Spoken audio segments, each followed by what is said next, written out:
So today we'll learn how to calculate the perimeter and area of the triangle. So this is the triangle ABC. These are its sides A, B and C.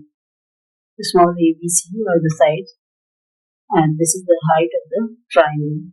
So the perimeter of the triangle will be A plus B plus C and the area will be equal to A is equal to half into B into H.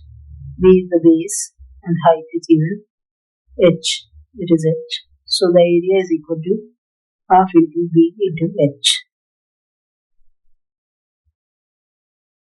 For right angle triangle is perimeter will be equal to, this is the hypotenuse, this is base and this is the height of perpendicular of the triangle.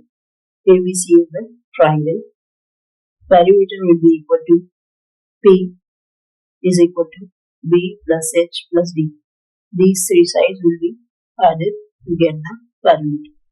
And the area of the triangle is equal to A is equal to half into B is the base and H is the height of the triangle. So for calculating the area, the formula is half into B into H.